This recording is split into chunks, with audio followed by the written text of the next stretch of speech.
Hold on to your hats, folks, because the world is changing faster than a teenager's TikTok feed.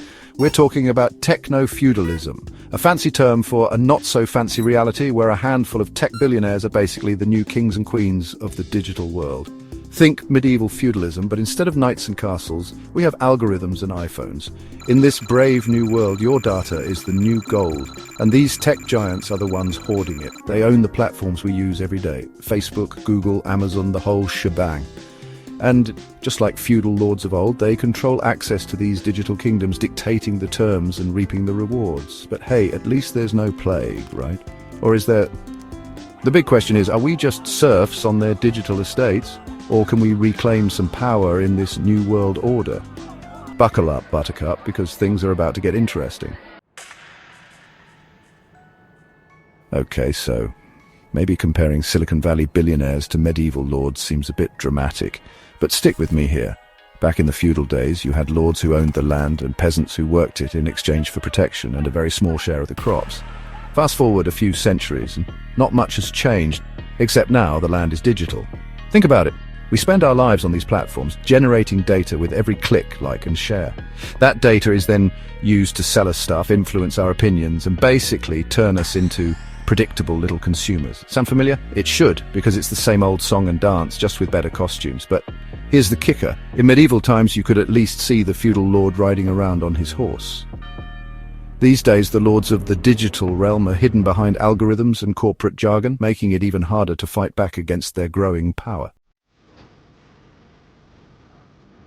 Now, let's talk about everyone's favorite techno king, Elon Musk. This guy is like the poster child for techno-feudalism, with his rockets, electric cars, and Twitter tirades. On the one hand, you got to admire the guy's ambition. He's out there colonizing Mars while the rest of us are arguing about which Netflix show to binge next. But on the other hand, his actions paint a pretty clear picture of where he wants to take us, a world where a select few tech elites call the shots and the rest of us just go along for the ride. Whether it's his cozy relationship with certain political figures, his questionable labor practices, or his constant attempts to control the narrative around his companies, Musk embodies the techno-feudal mindset power concentrated in the hands of the few, with little regard for the consequences for the rest of us. Here's the thing about techno-feudalism. It's incredibly seductive. These platforms are designed to be addictive, offering us convenience, connection, and endless entertainment. We scroll through our feeds, oblivious to the fact that we're slowly becoming digital sharecroppers, working for free by generating data that makes these companies richer and more powerful. Need to order groceries? Amazon's got you covered. Want to watch a movie? Netflix and chill. Feeling lonely? Swipe right on Tinder. These platforms have become so ingrained in our lives that it's almost impossible to imagine living without them. And that's exactly the point. The more dependent we become on these platforms, the less power we have to resist their influence. We're like rats in a digital maze, endlessly chasing the next dopamine hit while the tech overlords watch our every move. Section 5, Government 2.0, Outsourced and Undermined. Remember when governments used to, actually govern?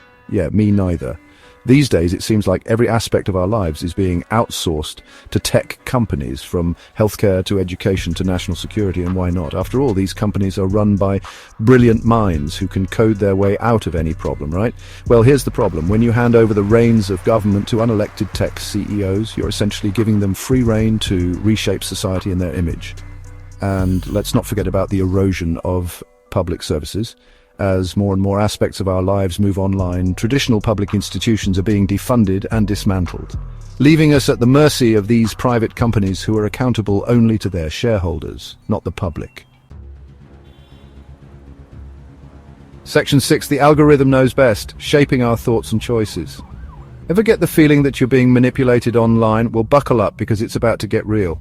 These platforms are run by algorithms, complex mathematical formulas that determine what you see, who you interact with, and ultimately what you think. It's like having a creepy digital puppet master whispering in your ear, telling you what to buy, what to read, and who to vote for. And the worst part, most of us are completely unaware that it's even happening. But here's the real kicker.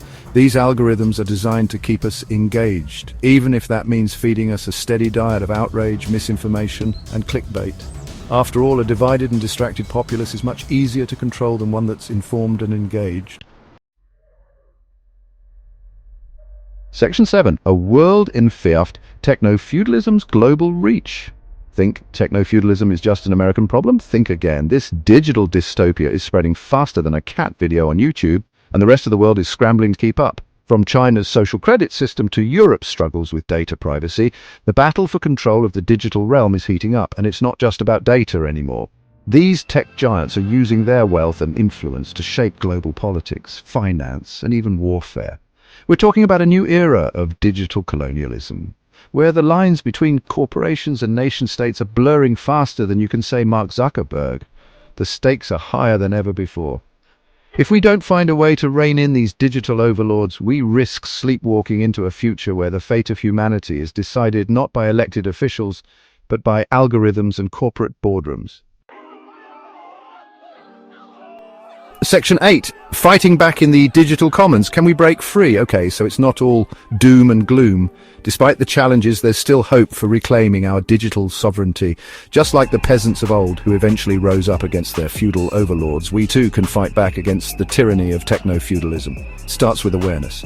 The more we understand how these platforms operate and how they're designed to manipulate us, the better equipped we are to resist their influence. We need to start treating our data like the valuable commodity it is and demand more transparency and control over how it's collected and used. But it's not just about individual action. We need to push for stronger regulations and antitrust laws that prevent these tech giants from becoming too big to fail. We need to invest in public alternatives to these private platforms and support organizations that are fighting for digital rights and a more equitable internet. Section 9. The future is up for grabs. So is techno-feudalism the inevitable future? Not if we have anything to say about it. The future is not predetermined, it's something we create through our choices and actions. We can choose to be passive consumers, blindly accepting the terms dictated by these tech overlords, or we can choose to be active citizens, demanding a more equitable and democratic digital future. The choice is ours. Let's make sure we make the right one.